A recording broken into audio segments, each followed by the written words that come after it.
Hey everybody, welcome back to Black Lotus, where we talk about all things strange and unusual. And if this is your first time here, I would cordially invite you to watch some of our other videos because they're not like these ones we've been uploading lately.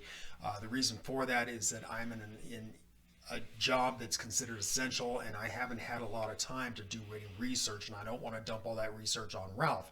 So we will be getting back to our normal venue probably the beginning to mid July, and so hopefully we'll be back there then.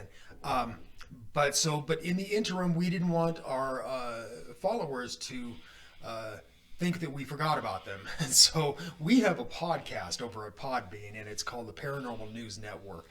And what we've been doing lately is just ripping the audio from that, from the interviews that we do there, and then uploading them here as audio only. But bear in mind that the people that we are interviewing there are just fascinating people. They're people that have experienced everything from UFOs to ghosts to cryptids and that sort of thing. And our latest was with authors Richard and Linda Smith, who they're a married couple, and they actually met aboard an alien spaceship when they were young, and they've pretty much known each other their entire lives, but didn't realize it until they were, later on in life, and now they're married. Great story. Great story. Definitely check this out. I think if you're into alien abduction stories, you're going to find this one just compelling. So, anyway, enjoy, folks. Okay. Oh my God. Tonight, we are excited to have with us UFO and alien experiencers Richard and Linda Smith. To tell you a little bit about them, Richard is a professional life-changing speaker and motivational experiencer, web design consultant, and visionary author on the topic of extraterrestrial contact, the Moorish legacy, which I want to get into that with you, as human origins and related matters. He received high honors at New York State University for his dedicated work with extraterrestrial intervention and the alien contact phenomena. Now, Linda is an extraterrestrial experiencer and is the author of The Kings Are Coming, a biographical account of her and her family's lifelong encounters. Along with Richard, she is the co-founder and executive director at the Human Origins Foundation and a member of the executive committee for the New Mexico UFO and Paranormal Forum. So, yeah, there's a lot to these folks. Richard and Linda, welcome to the Paranormal News Network. It's a pleasure to have you with us. How are you doing today? Good. Thank you Doing for having wonderful. us. Yes, thank you for having us. This is a real honor to be on the show here with you guys. Yes. Oh, the honor is all ours, believe me. Generally, we usually start out the show, as our listeners know, with a series of questions. But there's just so much about the two of you that I'm just going to start by asking you both individually how you became interested in UFOs and aliens. Okay. Okay. Who do you want to start? That's entirely up to you. Okay. Go with yours. Go ahead. Since he always makes me go first. I have always had an interest, and I've always had a feeling ever since I was very young that there was something else out there. My very first memory of any kind of experience was when I was extremely young. I was about 3, maybe. If I was 4, I doubt it because my sister was born before I turned 4. So I want to say 3, and I know she wasn't around yet. So it was 1967, and it was the middle of the night, and there were 2 beings standing in the doorway of my parents' bedroom in the hallway there. Mm-hmm. So growing up, I always was the odd man out. I was always the only one of my friends wondering what's up there in the sky. Got made fun of a lot by some school friends because of that. It's always been there for me, and to me, it's something normal. Mm-hmm. Mm-hmm. Well, let me ask you this. You said that your family has been involved with this stuff as well. Were you aware of that back then? Back then, the only person that I knew was involved was my sister. My sister and I had experiences sometimes nightly when we were younger. I would say from the age of 10, I was 10, so she was 6 on. And then during my teenage years, I don't have any memories of it. So it either stopped for a while or I just don't remember. And it wasn't until 1995 that my mom started openly showing an interest. She joined a book club. It then branched out from a book club to a group called the Eyes of Learning. It started with Star People, then it became Eyes of Learning. And that's when my sister and I finally said, all right, we have to tell Mom what happened to us in the 70s. Yes. And we finally told her, and it just exploded from there. So from 1995, December of 95, until 2005, when my mom passed away, it was experiences and sightings that included my mother, my father, my ex-husband, my 4 children, my sister, and myself. Wow. Yeah, it was a lot. How about you, Richard? But you're asking me to go back quite a ways here. Okay. Excuse me, I'm older than you. Not by much, but I always start off at the point of where my first awakening was to all of this, and that was at the age of 21.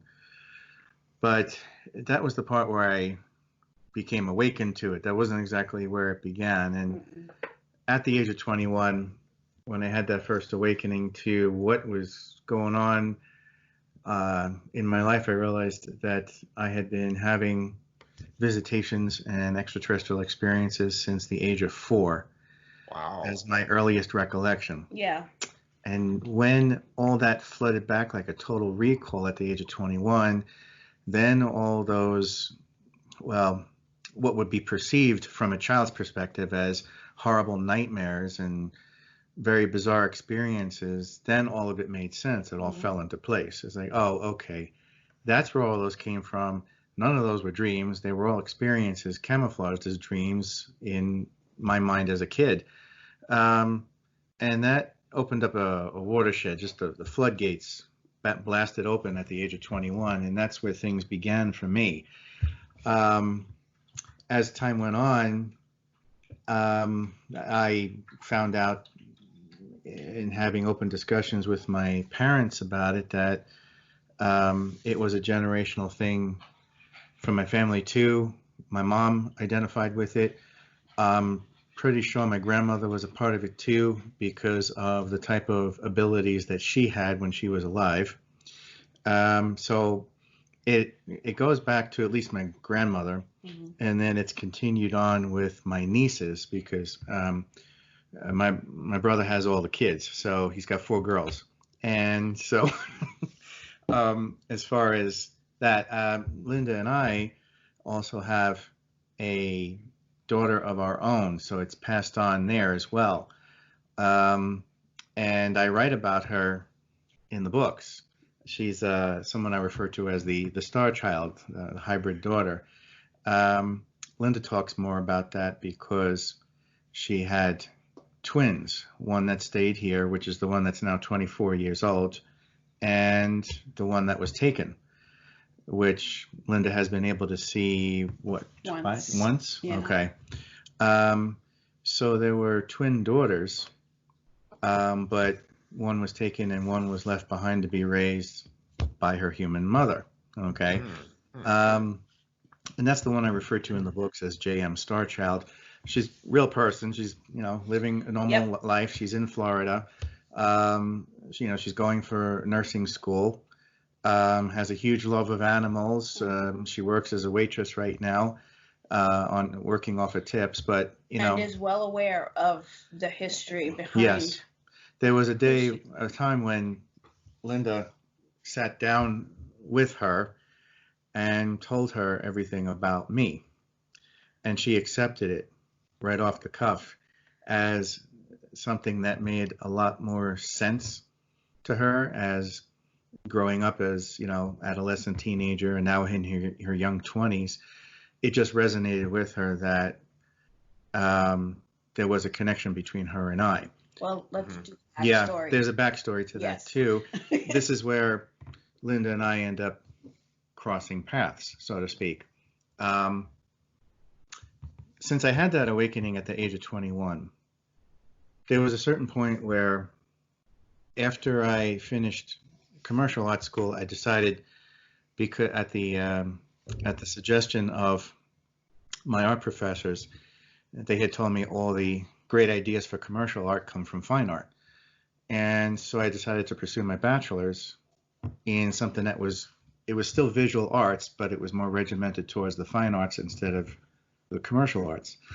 And my professors there, they were supportive of the direction I wanted to go in, because you had to do several tutorials each semester and then one final super duper, senior exhibition in the gallery there.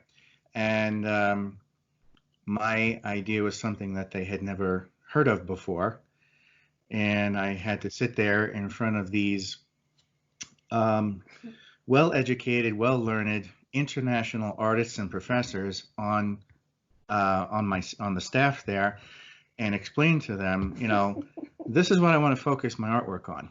So that went over like a lead brick, but because none of them had heard of anyone focusing on that. So each one of us in the art program, we had a mentor, one of the professors who would take us on and watch over us. And luckily the one I had, he saw the potential of where I was going. So he calls me into his office one day and I'm going into the details about it, and he sees what I want to do in a very solid manner with something that had teeth in it. And he just looked at me and says, okay. He says, I get this. He says, I don't want to see any of this airy-fairy crap on the canvas. He says, I want to see something hardcore and real. So I was like, fine, because he was the kind of artist that got into and was very motivated by political issues with his artwork. So he saw the politics and the social commentary and all of that I was getting into with the subject matter, and that's why he stood behind me on it, because he could see where that was going. So as time went on, as I'm getting ready to graduate, I had to put together a final senior exhibition, and I had enough work where I went to my professors and I said, I don't want to share the gallery with anybody else because it'll ruin what I'm trying to do here. I want the whole gallery to myself. And they were like, okay, if you can pull that off, the whole gallery is yours. Have it. And that was in December of 1995, my senior exhibition with the opening reception, art reception. By that time, I had already established a relationship with a group in Long Island, New York, called Star People. It was the first time I had ever met a group like that. I didn't know there were other people talking about this outside of my own parents, who were open-minded enough to encourage it. And so I started meeting all these other people. One of those people I met was Linda's mother, who I got to be good friends with. And so on one particular night, I brought invites to the opening reception and said, here, I'd love to have you all come. So on that night. So that the night of that reception, now mind you, I'm married with 3 children and extremely pregnant with the last one, who is now 24, the one that Rick was telling you about. Very pregnant. Yeah, I literally was like 4 weeks away from my due date. Oh, wow. Yeah. It was December 11th, 1995. My daughter was born January 8th. So my mother comes up to me right before she was supposed to be there, and she goes, so one of the people from Star People is having this art exhibition thing. It's a young kid. You want to come with me? And I was like, young kid. Okay. Well, you were 25 and I was know. I'm almost 7 years older than him. So to my mother, he was a young kid. So I was like, yeah, fine, whatever. So the boys, I think I was still living at my parents' house. We had the full downstairs and they had the upstairs. So the boys, I didn't need to find anybody to watch them because my dad was home and my ex-husband was home. So my mom and I leave. We drive, where were you, in Farmingdale? Yeah. About 45 minutes But away from my house. The college was Old Westbury, though. And it's a cold winter's night. Yes, it was in December. Yeah. And I walk in and this massive open area is filled with people. There's a group huddled right by the front door. My mom says, "Oh, I see Janet. She was the one of the people who started Star People." And she says, "Oh, and that must be him." So we walk over to where the group is huddled, and there's this 6-foot something beast with red hair standing right there. And he looks at me, I look at him, and he goes, "Hi, my name's Rick." And he puts his hand out. We touch hands, and it was like something you see or hear about in a movie where this electric shock just zings you, and there's like an instant connection. And I was like, I don't know if I can curse, but I was like, no problem. holy shit, I know this guy. I know who this person is, but why? I took one look at her. I couldn't take my eyes off her the whole night. I was stunned, and I was like, I know this person, but I don't know her. I know I have to know her. I have to get to know her. Who the hell is she? Okay. So, and I just couldn't stop looking at her across the gallery all night long. And so the belly. This is the other thing. I'm 25. I had just turned 25. Days before. A week before, yeah. Had no inclination of being married, having kids, anything like that, okay? I was focused on what I was doing at the time. I took one look at Linda and her very pregnant belly, and for some reason, the first thought that came to mind out of left field, out of nowhere, is, that's mine. And I have no idea why that thought popped into my head. And then I caught myself thinking that way. I was like, why the hell am I thinking that her pregnancy is mine? I don't even know her. So, but that was that resounding thing pounding away in the back of my head after I met her. That's mine. That's my child. And so in the months and years that followed, we got to know each other better as friends and started comparing notes, discussing our experiences. And it dawned on us, we were talking about the same environments that we were in at the same time together. So on board these ships, we had and here's the other thing too.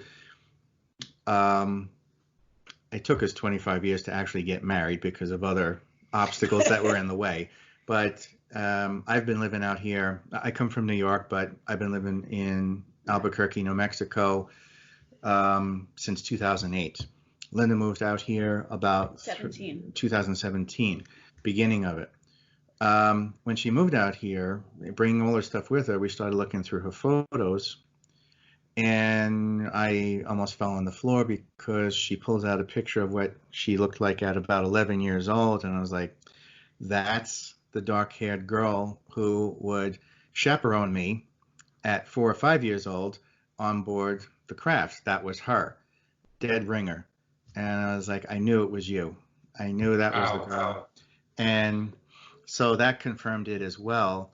And when I first met him, when we first started comparing stories and becoming really good friends and talking about our experiences and realizing that they matched up as far as memories, I told him, and my mother was there too, but I wish she was here to corroborate, but she passed away in 2005. There was always a memory of a little red-haired boy. Always. But I never knew anybody growing up that had red hair. So at first I thought it was just my imagination. Then when I meet Rick, we had that zing, and all the memories started flooding back to me. Plus I also had hypnosis or regression therapy. Yeah. And from what was her name? Dr. Mundy Yeah. on Long Dr. Island. Jean Mundy. Yeah. And I had always had experiences and been on a ship a lot when I was a kid. And I remember one of the memories is me being told by one of the beings on the ship, who's this massive insect looking, she's actually a praying mantis being. Huge, huge, huge. I'm only 5'2", so anything over 6 feet is massive to me. Tells me telepathically, you are being assigned to this one. You must protect him at all costs. So anytime, my job on the ship was to go to the holding area where the kids were brought on board to go to the classrooms and escort them to the classroom. But this little boy, I was always with him, always holding hands with him. No matter where I went, he was with me. Yes. And Rick, when he asked me, he said, "Let me see that picture right there."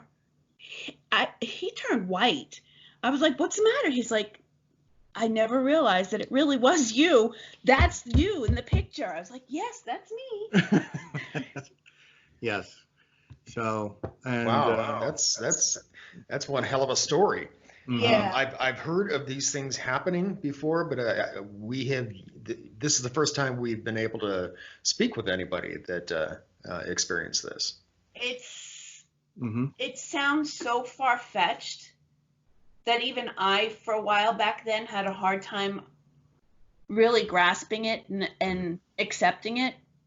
there are, you will find some other significant experiencers out there who could talk about the same thing. I mean, you may not be able to get a hold of them. I don't know their availability, but Linda Cortiel, who was researched by Bud Hopkins at the time when he released the book Witness, about almost 20 years ago now. Is it that long? Yeah, it's been a while. And then there was also, so there's her story, and then there's also the story of Stan Romanek. Similar. Yeah, I know that story. I know of that Yeah. story. I've never Yeah. spoken with the gentleman, but yeah. But but in any case, yeah, this is what brought Linda and I together in a lot of ways. Mhm. And I guess they as in The beings, the extraterrestrials, I guess they felt it was time in December of '95 for us to finally come face to face Well, here. I think it was because Jackie was going to be born soon. That's right. Yeah, that's true. But when I was very early in my pregnancy, I was probably either 12 to 15 weeks pregnant. I started bleeding. And of course, it's my third pregnancy, and I'm panicking. I'm like, this is not normal. So I rush from work to the doctor's office. He examines me and everything, and he tells me to go sit in his office. So I sat there waiting in a panic because I was like, great, he's going to tell me something horrible. And he says, well, good thing is you're still pregnant. Bad thing is I'm 99% positive that you lost a fraternal twin. And I was like, are you kidding me? Twins? There's no twins in my family. What in the heck is going on?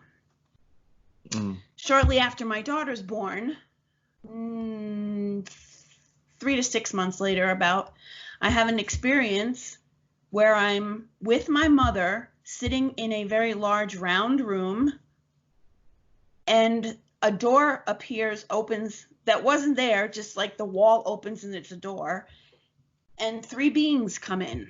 One is a really short one wearing like a white jumpsuit type of thing with an emblem on its left breast. Behind it is a tall being, very tall, holding a baby, and then there's one standing next to that tall being. And I instantly knew that baby was mine.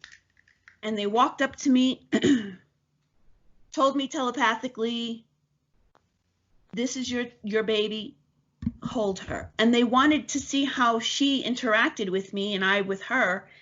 And we were there for, well, from what I recall, quite a while. And she was talking to me telepathically, even though if she was still on Earth, she would only be 3 to 6 months old. But yet Okay. she was intelligent enough to talk to me telepathically. And it was so bizarre. Can I break in here real quick? I want to ask you. You mentioned that the being had kind of a white jumpsuit on with a emblem on the left Yes. breast. Can you describe what that emblem was like? Yes. When I was younger, during that 1996 time, I told my mother it kind of looked like a Star of David. It wasn't until I moved to New Mexico and I started being around more people that were more open to this that I became aware of the Merkaba Well, the tetrahedron. tetrahedron. Yeah. And that's exactly what it is. When I finally saw it on the internet, I was like, yes, that's it. It's the tetrahedron or the Merkaba, whatever. Yeah.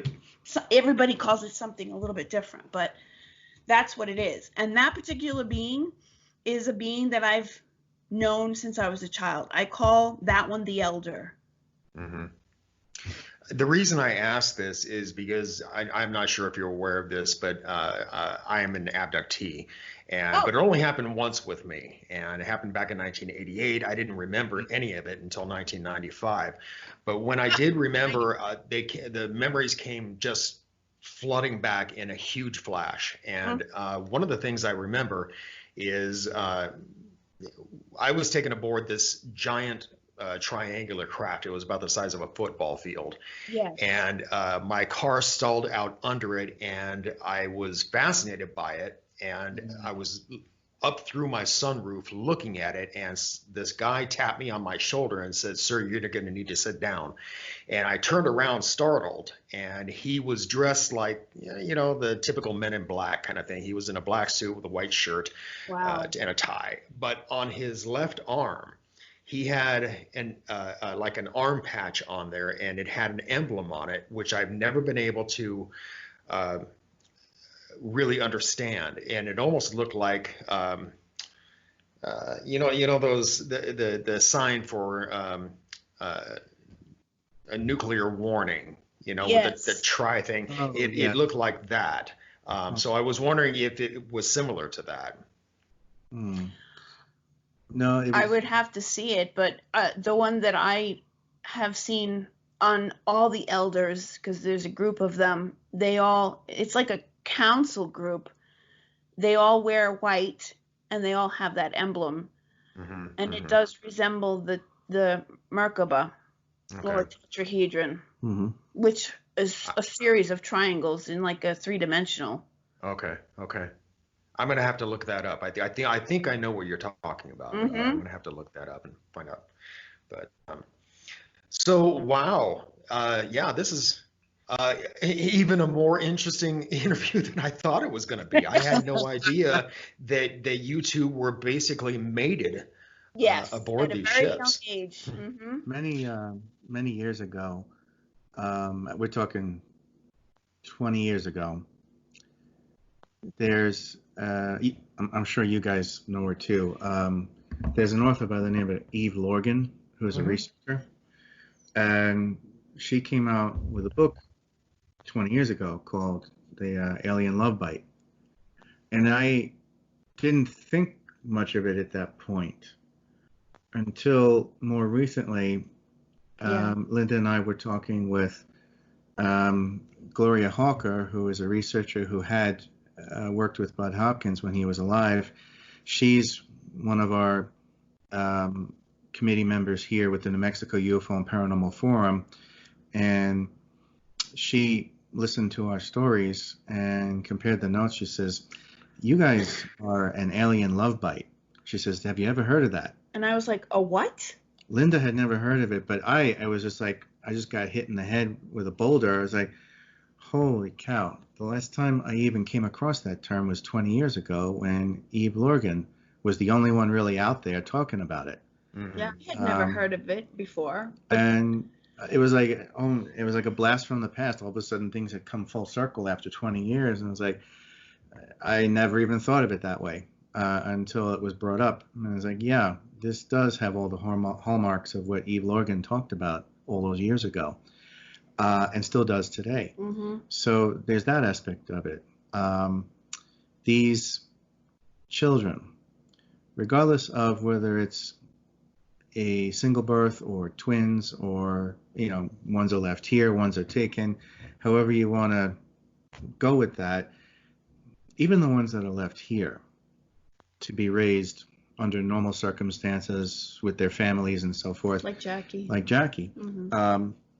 They are in a much more advanced state of mind and awareness, to the point where they're capable at an extremely young age to think in abstract terms that only adults would understand. And an example of this is Linda was at work, and there were times where I would come over and visit her mom while she was babysitting the younger one, Jackie, right? And so when she was 3 years old, okay, I'm sitting there talking with her mom, Ruth. We're having a discussion. Jackie decides to climb up onto the dining room table, sit down Indian style or Lotus style in front of me with her legs crossed, and looks me right in the eyes and says, "I know you come here a lot because you love me." And her grandmother, Ruth, Linda's mom, looks over at me, and the first thing out of her mouth is, "Where did that come from?" I said, "I don't know. Where did it come from?" So how does this 3-year-old have the level of intelligence to understand that kind of complexity in order to put that together and say it to me, and say it with all the sincerity of an adult? Right. So that blew me away. And then in years that followed, my brother Rob, when he got married, and he's got 4 girls now, like I mentioned, my nieces, they started exhibiting certain advanced traits and awareness of certain things too, that Rob and his wife Nancy weren't quite sure what to do with. So it's like, let's call Uncle Rick, he'll have the answer. I was like, why? Because I talk about aliens? Okay. So I listened one day to my oldest niece Isabel, who is now 18, but at that time she was about 4 years old, okay?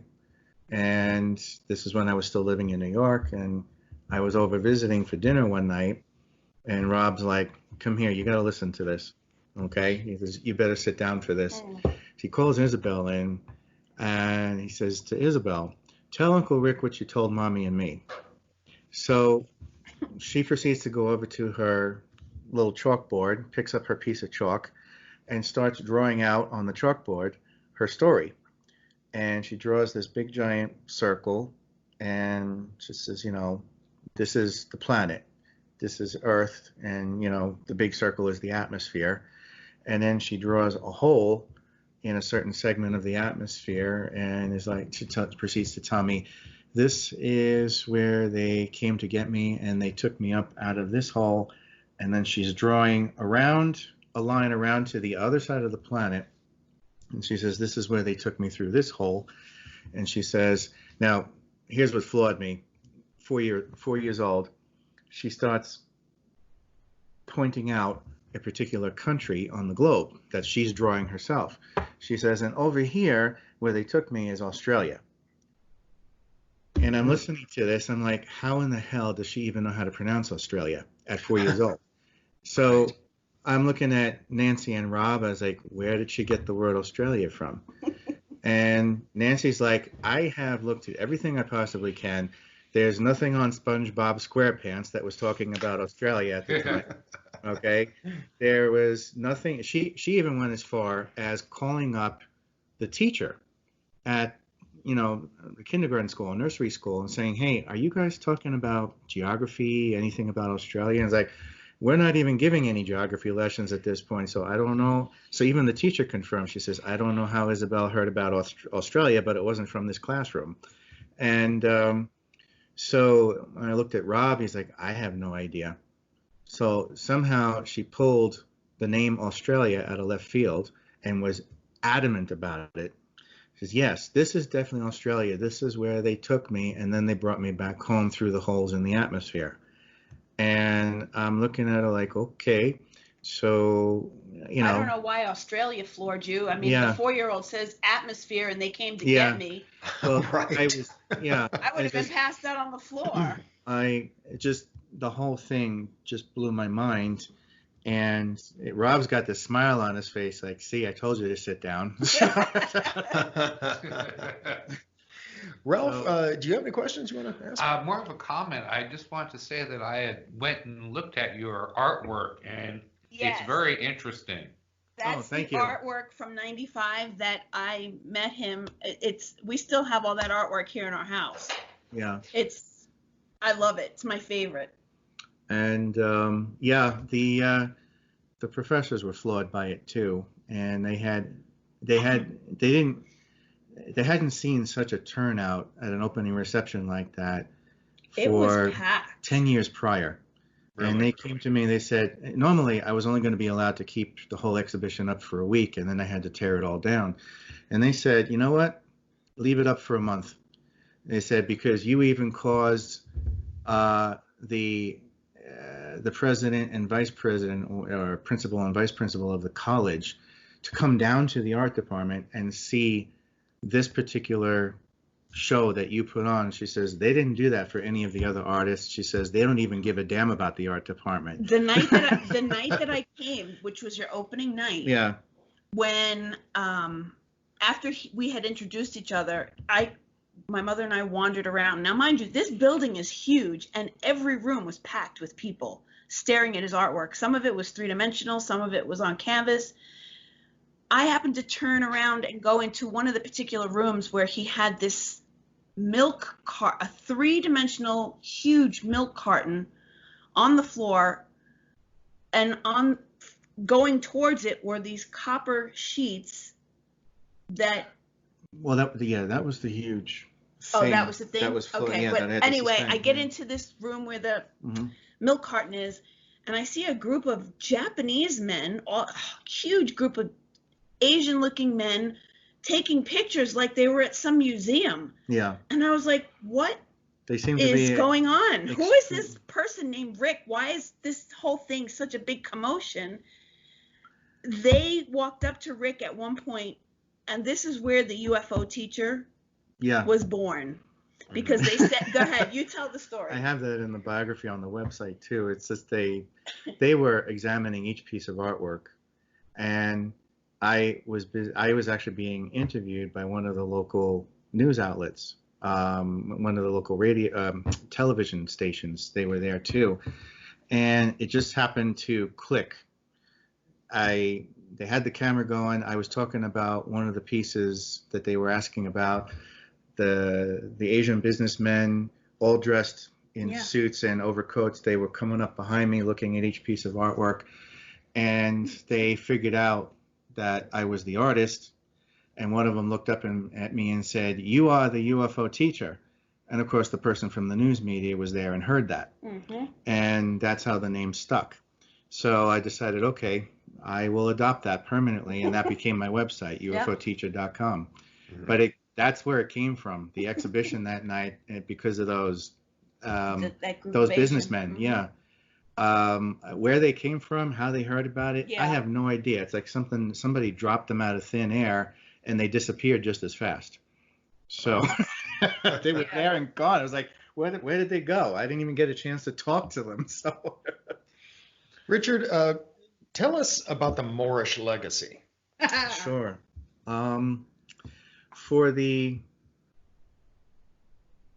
Okay, I have to think of a good angle to. Okay, here we go. For many years after 1995, and we're talking 1995 to up to about 2005. Okay. In that 10-year period, I had gotten much more involved with things, bringing things full circle, helping my mom understand what her experiences were about, connecting the dots with ancient aliens, lost knowledge, ancient wisdom, ancient civilizations, ancient astronauts, all that stuff. Understanding where it was coming from and how it influenced all of our religious doctrine, religious beliefs, all of that. And the one resounding thing, one of the things I started realizing is what is old is new again. What is ancient history is present tense. There was no break between, let's say, ancient Egypt and modern America. Okay, it's one and the same. And we have this strange notion that what came before is lost, and what's here now is totally different, and we're so much more superior to what they had in the past. Mayans, Incans, Aztecs, Sumerians, Egyptians, Cambodians, the Chinese, and all up and down Africa, all the way down to the Olmecs of South Africa. And that's just not true.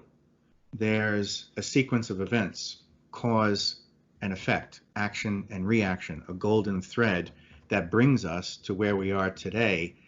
And we couldn't have gotten where we are today without certain events playing themselves out in the ancient and cosmological and extraterrestrial history of the human race in this solar system.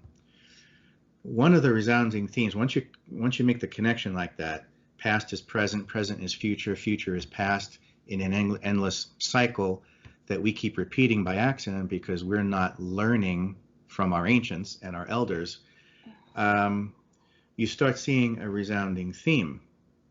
There's a missing piece, a serious missing piece, in that there's got to be more to this than alien abductions, UFO phenomena. There's got to be more to it than modern day. I say modern day as in the last 200 years, but there's got to be more to it than modern day accounts of extraterrestrial visitation. These things are not locked in a vacuum. If they're here now, they were here 100,000 years ago, and people 100,000 years ago were having the same experiences that we're having today.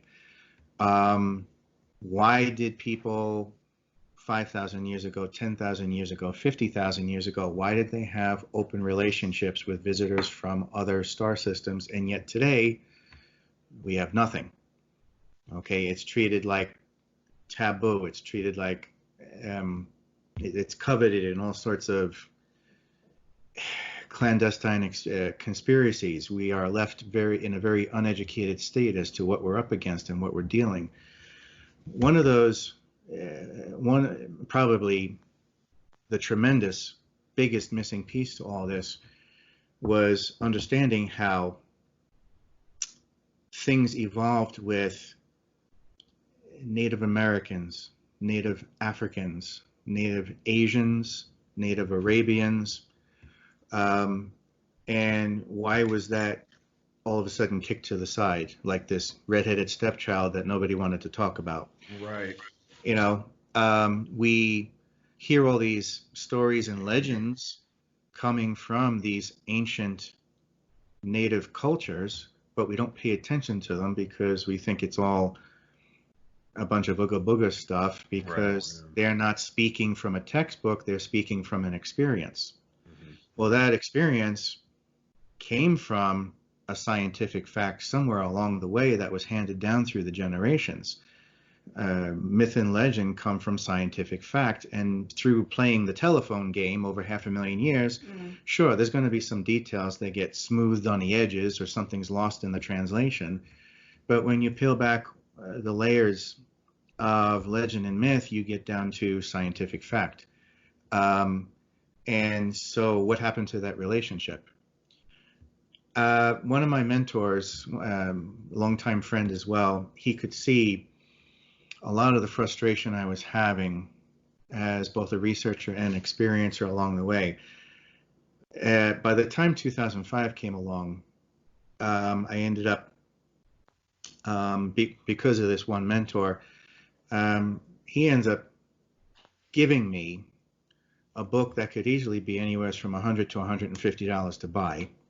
He says, here, this is yours. I was told to give it to you. In time, he says, I think you'll realize it was always meant for you in the first place. He says, I think you'll find your answers here. And so that was the beginning of a new thread of research to find that missing piece or that missing part of the conversation with these ancient native cultures and the lost history of the human race. And that book was called The Biography of Noble Drew Ali, The Exhuming of a Nation. And in that, that ended up dovetailing into the alien abduction phenomena, extraterrestrial intervention, the UFO phenomena, and ancient aliens and ancient astronauts. And in that is the discovery of the Moorish legacy, this long lineage, this long line of, hang on, I just gotta let the dog out. Go ahead. No, I'm gonna let her out. You keep talking. The dog is being a pain in the ass right now. But this long lineage of the Christ energy, the virile power, the female principle, the feminine goddess energy, Moorish legacy. What significant role, even to this day, did these sun-kissed people of color and hue play in the evolution of the human race, as opposed to the other side of the equation, which is the alien abduction phenomena? As it turns out, in our history, they suffered the wrath of these overlords who didn't like the fact that they were defending the Christ energy and the virile power and this ancient knowledge. And they had also, I point out in the books that I write, that this also stems from a direct relationship with Sasquatch, Yahweh, Yeti. Those are part of those ancient cultures as well. Mm-hmm. And they were the defenders of the planet. And the whole reason for introducing the whole idea of the Christ or the vril, the male and female, by example, Jesus and Mary Magdalene, that relationship, or Isis and Osiris, that relationship, okay? Mm-hmm. The whole reason for those relationships and those bloodlines to exist was actually as a form of spiritual rebellion, a global revolution against, once again, a very ancient thing that we think is only modern, the two-party system. In my books, I point out that we think this thing we call the two-party system is a figment of the 20th or 21st century, and it's not. There's a place where it comes from. And I get into the whole history as to how this evolved as a quarantine or a lockdown on the human race, because the last thing you want is 7 or 8 billion people waking up at the same time and realizing that this entire solar system belongs to us and it's part of our legacy. You can't make a profit off of a liberated mind. The only way you can make a profit is off an enslaved mind that's asleep. Yeah. So this is why you have what I refer to as the 80-20 scenario. 80% of us are walking around like zombies, and there's only 20% of us that's actually awake. And as long as that ratio stays there, people like me are allowed to keep their heads attached to their shoulders, okay? But if you start getting into the realm of 70-30, 60-40, well, that's when, things get rough there, because now... And I think that's starting to happen with all this nonsense going on. And that's where a whole lot of the screaming and yelling is going on these days in our political arena. So, and... Which book is it that you talk about this? In the first one in that series I published in 2015. It's called The Moor, the Mason, and the Alien, A Call to Action. It's actually on the website. If you go to the book page on our website at ufoteacher.com, you'll see them listed there. Yeah, and you can find all your books there, right? Yeah. Yes. Yeah, they're all there. The second one I came out with in that series in 2018, The More, the Mason, and the Alien Part 2 of Real Manifesto. And I'm working on Part 3 right now, which is subtitled The Rise of the Invisible College. So, yeah, there's a lot of this stuff about our ancient history that I get into and how we got to where we are today. Mm-hmm. And the sacrifices that had been made by these ancient cultures, which nowadays we look at them as just local native tribes or whatnot. We don't seem to realize how they got to that and the sacrifices they made to keep the human race protected and carry on a relationship with the benevolent factions of the galactic community so that we had some form of defense against this two-party system in our cosmology, which I do name in the book as Repto-Syrian fascism. And I get into why and where that came from, how it came about. How did that opposing force come to see the human race as a convenient tradable commodity, but also, expendable to the point where our humanity is not valued at all. And yet, on the flip side, I also talk about the ones that are very much vested in our development and attaining our own destiny and taking over the destiny and the legacy of our own planet, our own solar system, and the ecological and environmental balance that we have to live in with Mother Earth there. So there are two sides to the equation that I talk about in the books, but at the center of it all is the Moorish legacy, which I talk about in detail in the books, where it comes from, how it came about, why it even came into existence in the first place. Mm-hmm. And that's how I came up with the title for the books, The Moor, the Mason, and the Alien, because everything in our entire cosmology comes down to those three things. The Moor is referred to as the Moorish legacy, the Mason, the Masonic agenda, and the Alien, which is that ambiguous third party playing both sides against the middle, because the alien part of it splits into two very different things: extraterrestrial intervention and the alien abduction phenomena. And these are not the same animal at all. They don't even exist in the same room. Yeah, there's a big difference between those two things, even though people tend to confuse them. And I talk about the differences between those two paradigms as well. So that's in a nutshell where the Moorish legacy is coming from. In a really small shell. In a really small nutshell. I'd love to read these books. I really would. So yeah, I think I'm definitely going to pick this up. And like you mentioned, you can find all of Richard and Linda's books at the UFOteacher.com, and a very interesting website. If I get your book on this, because I completely believe this about this, and if I get that book, could I send it to you and have you autograph it for me? You should have. You have some. We have some here. I can get you an autograph book. Sure. Oh, okay, great. Thank you. I appreciate that. All we need is just send me your address. Get us the address so we can get it to you. Wonderful. Right? Yeah, thank you. So tell us about the Human Origins Conference and that's supposed to be happening this year. Now, I saw on your website that it's been postponed. I mean, well, for obvious reasons. Yeah. Do you have any idea when you're going to be able to do that again? Right now, well, a little bit about the conference itself, just so people understand what we're talking about here. And where it came, why it came about. Some years ago, when I first started going after the first book in this series, and I say first book in quotes because actually my very first book was published in 2005 with Author House. It's called Legions of Light, Armies of Darkness. That's on the website too.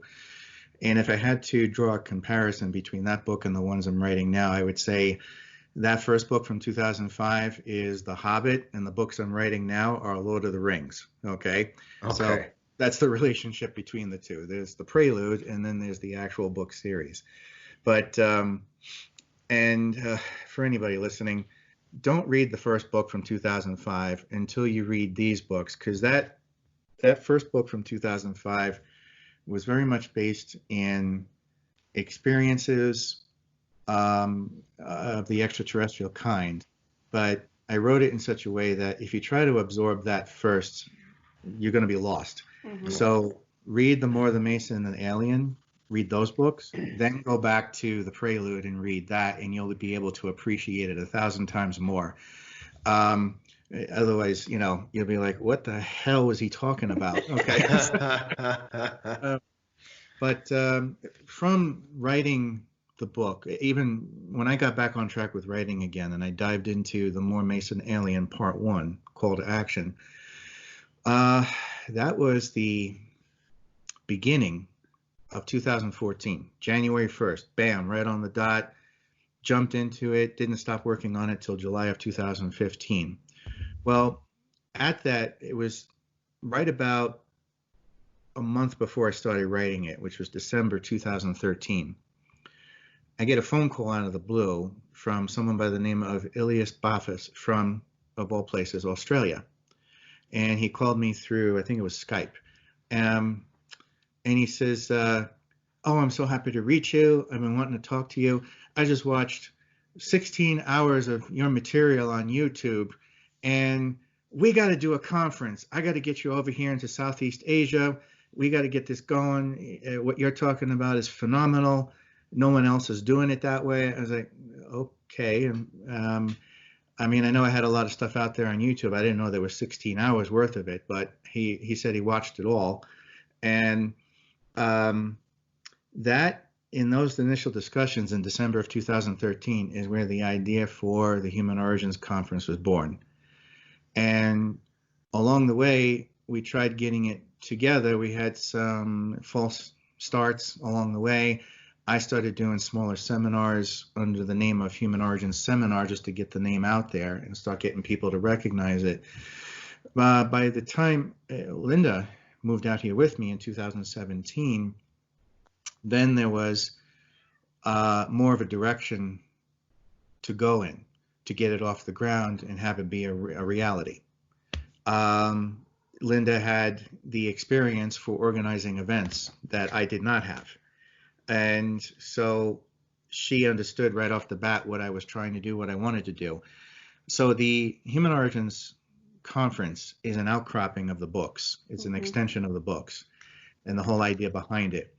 So we got the first one going in, it was March of 2019, last year, right? Yes. March, right.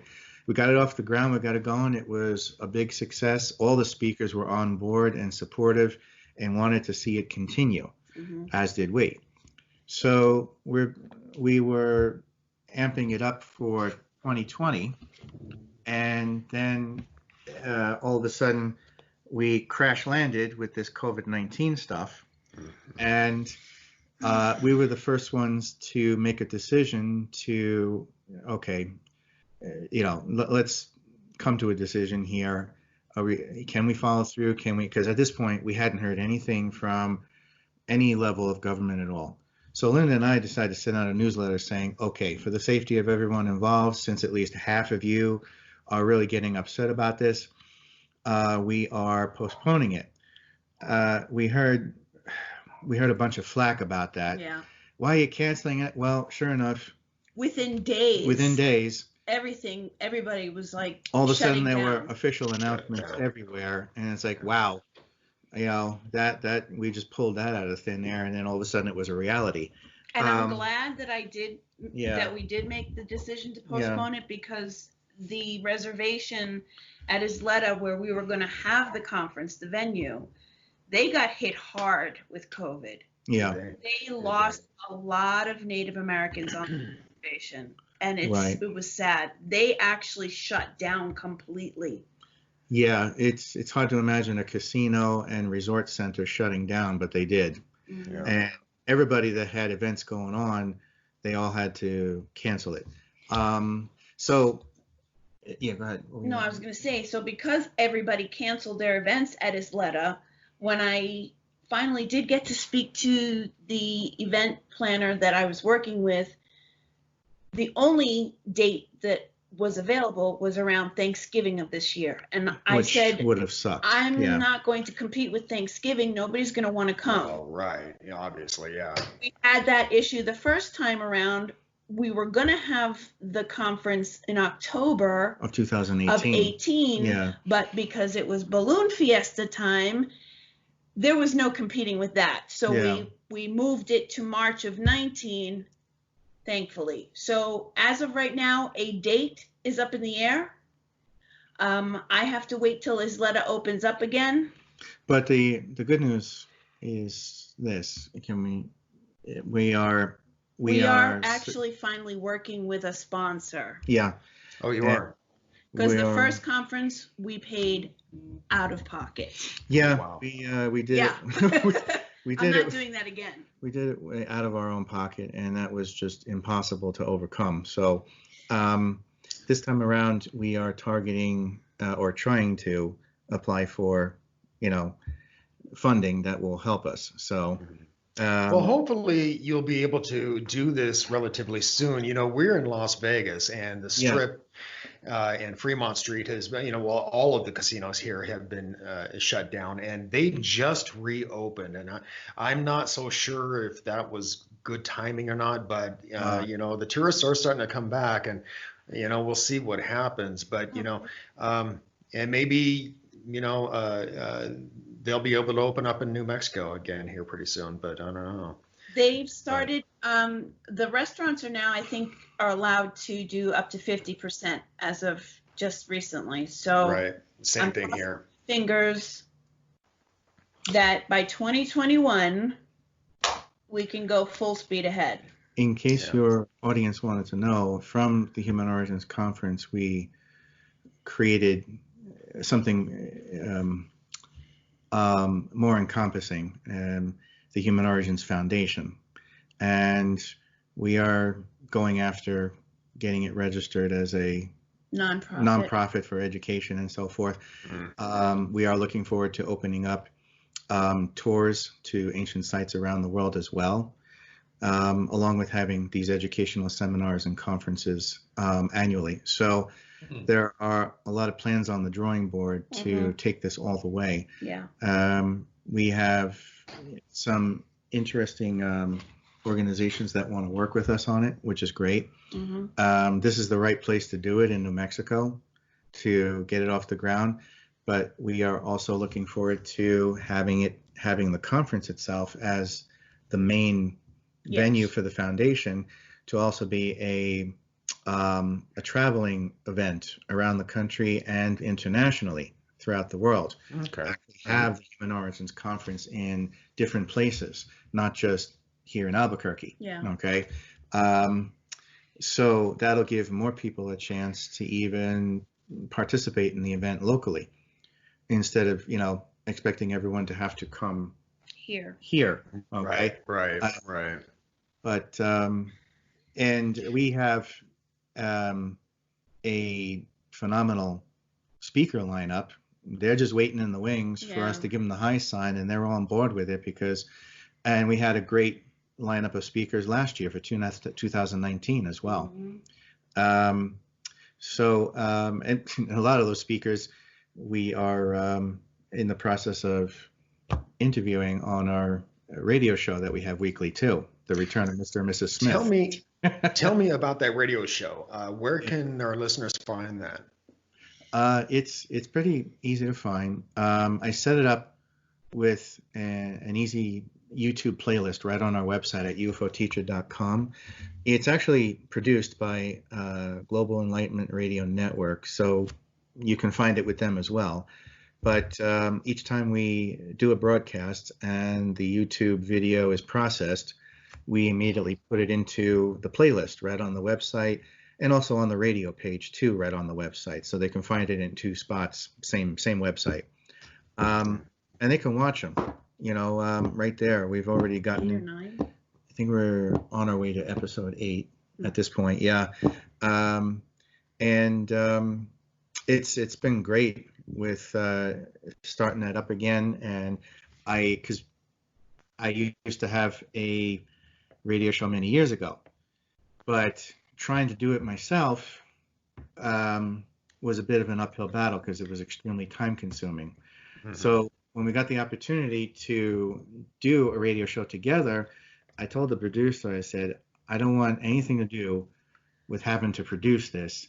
I can easily market it and promote it, no problem, but I don't want to deal with all the time consuming. And they were like, no problem. Yeah. We have a streamlined way of producing it fast. Don't worry about it. We'll take care of all of that. And I was like, okay, then That's we'll do nice. it. Yeah. I had a taste of that years ago for quite a while, and I was like, ugh, I can't keep going like this. So, Trust me, I totally get it. sure you do. Ralph and I do it all here. We have a YouTube channel and we have this podcast, and I just want a production manager. That's all I Yeah. want. You know? and podcasts, Folks, if you want to learn more about the Human Origins Conference that's possibly going to happen this year, you can go to humanoriginsconference2020.com.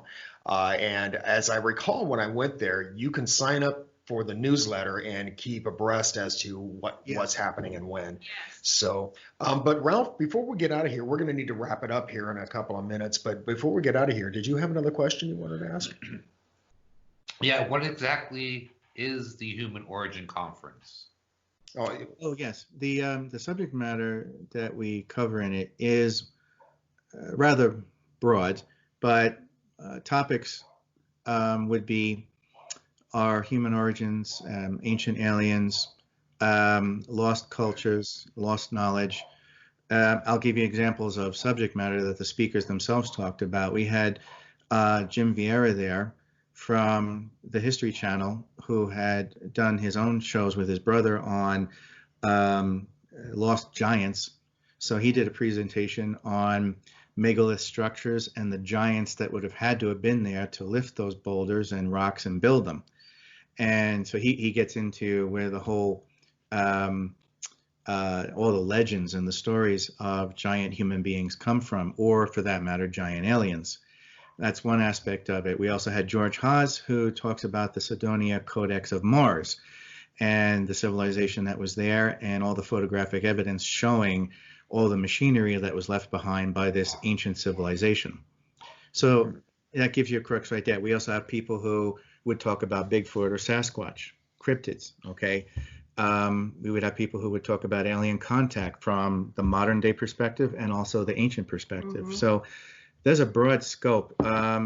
There's a direct link to which I can send to you guys, because right now there's no access to that link until we set the site up again. But You talking about the speaker page? the speaker page, but also information about, there's a whole page describing what the conference does. Yeah. And I can send that to you guys too. Okay. So, yeah. I wanted to ask you one last question here. Last week, because you had mentioned that the connection with Bigfoot and Yeti. Last week, we had Ronald C. Meyer on the show, and if you're not aware, he's an author and he's also a filmmaker, and he has probably one of the best documentaries about Bigfoot and aliens that I've ever seen, and it's streaming on Amazon right now. But his theory is one that is gaining traction in both the Bigfoot and the UFO community, in that there is a singularity between Bigfoot and aliens, that he's not actually a big hairy beast, but he is actually an interdimensional being that comes into our existence. I was going to ask you what your opinion is about that. Yes. I would give a lot of credence to that. And here's the reason why, and you'll pick up on this in the books too. The Sasquatch have Yowie, Yeti, whatever culture you come from. Every culture has a werewolf. Every culture has a Sasquatch. Doesn't matter what part of the planet you come from. They may use different names, but they have been there, embedded in our racial and cellular memory since the beginning of time, since the beginning of humanity. And the reason for that is simply this. When they stood at the vanguard of protecting us in our primordial history here, okay, they did their very best to try and make sure that all of our true history and our true cosmology didn't get lost in the ruckus. Granted, a lot of it did, but they've always been there to help us preserve that. They were initially known as the Anointed Ones. They were taught how to move between the raindrops. They were taught what today we might call stealth technology. They were actually the living, breathing, walking definition of stealth. Okay. And they were known throughout ancient times and really, really ancient times as the Iesu. They were they were also known as the atom, plural, not singular. And over time, the atom, which if you look in Egyptian history, is the main god that gave birth to all the other gods, the demiurge, the atom, okay? That's what they're referring to. They're referring to the Sasquatch, because over time, they receded into the background because they themselves became the target of assassination and being hunted down over the centuries and eons. So they receded to the forest and engaged in other forms of guerrilla warfare to stay alive and keep the good fight going on behalf of the human race. But in the good old days, they were known as the atom, and that's where that concept comes from, and therefore the Christ energy. And over time, we started referring to them by other names, Sasquatch, Yahweh, and Yeti. So there's a direct connection there. But we both do believe that Sasquatch and extraterrestrials work together. Yes, and for that reason, because if you And the whales. Yeah. The whales in the ocean. Oh, Yes. They are the ancient keepers of the ancient blue whales. Yeah. Yes. well, you know, Richard, Linda, I'm sorry to do this. We're going to have to wrap it up here, but it's been an absolute pleasure to speak with you. Like I said earlier on, this is much more than what we had expected from this interview. Right. And so it was really fascinating talking with you. Thank you for being on the show. Thank you Thank for you. having us. Fantastic. If you ever want to go for a 4-hour marathon, just let us know. Oh, Okay. God. Will do.